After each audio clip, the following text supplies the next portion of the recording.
नमस्ते प्यारे बच्चों, कैसे हो? उम्मीद है आप सभी अच्छे हैं और अपनी पढ़ाई भी अच्छे से कर रहे हैं। आज मैं आपको करा रही हूँ आपकी वर्कशीट नंबर 53। ये आपके 10वें हफ्ते की वर्कशीट है और आज की हमारी थीम है नकलची शेर। तो वर्कशीट शुरू करने से पहले अपनी क्लास लिखेंगे, आपका सेक्शन ABCD लिखेंगे, आपका नाम और आपके टीचर का नाम लिखेंगे। उसके बाद ही वर्कशीट स्टार्ट करेंगे। तो आइए शुरू करते हैं आपकी वर्कशीट। प्यारे बच्चों, जिसका काम उसी को साजे, दूजा करे तो डंडा बाजे। इस बात को अच्छे से समझने के लिए आइए हम एक शेर की कहानी पढ़ते हैं जिसने आदमी की नकल करनी चाहिए और परिणाम गलत साबित हुआ। तो ये जो लोकोक्ति दी गई है, इसका मतलब होता है जो काम या जो चीज़ जिस व्यक्ति या जिस जानवर द्वारा किया जाता है उसे ही करना चाहिए। अगर कोई दूसरा व्यक्ति उसे करने की कोशिश करता है जिसे वो काम करना नहीं आता है तो वो काम खराब हो जाता है। चलिए शुरू करें। जंगल का राजा शेर बहुत बलशाली होता है। एक दिन शहर का राजा जंगल में घूमने गया। शेर ने देखा कि राजा हाथी पर आसन लगाकर बैठा है। शेर के मन में भी हाथी पर आसन लगाकर बैठने का विचार आया। शेर ने जंगल के सभी जानवरों को बताया और आदेश दिया कि हाथी पर एक आसन लगाया जाए। बस फिर क्या था, झट से आसन लग गया। शेर उछलकर हाथी पर लगे आसन पर जा बैठा। हाथी जैसे ही आगे की ओर चलता है वैसे ही आसन हिल जाता है और शेर नीचे धड़ाम से गिर जाता है। शेर की टांग टूट गई और वह मन ही मन सोचने लगा, पैदल चलना ही ठीक रहता है।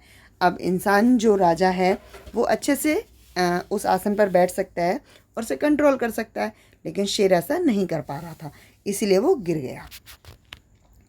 आगे प्यारे बच्चों, दिए गए चित्रों को कहानी के अनुसार क्रम में लगाइए और क्रम संख्या चित्रों पर लिखें। कहानी पर आधारित एक चित्र भी बनाइए।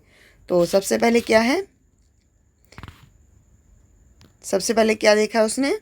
सबसे पहले उसने एक राजा को हाथी पर बैठा हुआ देखा, यानी कि फर्स्ट नंबर। फिर उसने क्या किया, उसने आदेश दिया और उसके लिए जो था आसन तैयार हो गया, यानी कि नंबर 2। और तीसरा, जब वो हाथी पीछे मुड़कर चला तो वो गिर गया।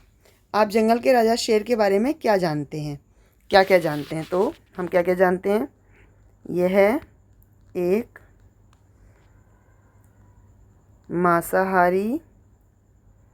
मांसाहारी जानवर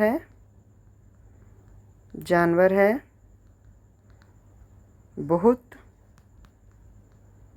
बहुत तेज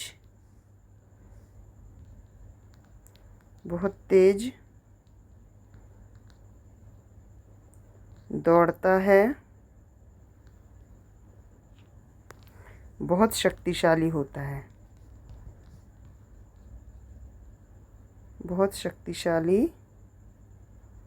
होता है। ठीक है। इस खाली स्थान में ये जो लिखा हुआ ना, चित्र बनाइए। यहाँ आपको कहानी से जुड़ा हुआ कोई भी एक चित्र भी बनाना है।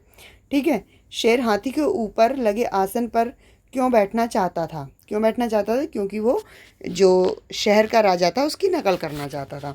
हम लिखेंगे, शेर हाथी के ऊपर लगे आसन पर बैठना चाहता था ताकि वह शहर के राजा की नकल कर सके। ठीक है। वो इसलिए बैठना चाहता ताकि वो जो शहर का राजा था जो हाथी पर बैठा हुआ था उसकी नकल कर सके। अगला है आपके लिए मज़ेदार गतिविधि है। क्या आपने सोचा है एक राजा को दिन में क्या क्या कार्य करने होते हैं? अपनी कल्पना से राजा की दिनचर्या की सूची बनाइए। अब आपको लिखना है कि एक राजा जो होता है वो पूरे दिन में क्या क्या काम करता होगा। इसकी आपको एक वो बना लेनी है। क्या बना लेनी है? एक सूची बना लेनी है। ठीक है। सूची मतलब एक आपको एक टेबल बनानी है जिसमें ये सारी चीज़ें लिखनी है कि एक राजा जो होता है वो क्या क्या काम करता होगा। ठीक है। अब आगे है आपके लिए ये चित्र दिया गया है, इसमें ये बच्चे क्या कर रहे हैं और आपस में क्या बातें कर रहे होंगे, ये आपको लिखना है और आपको अपनी टीचर के साथ साझा करना है।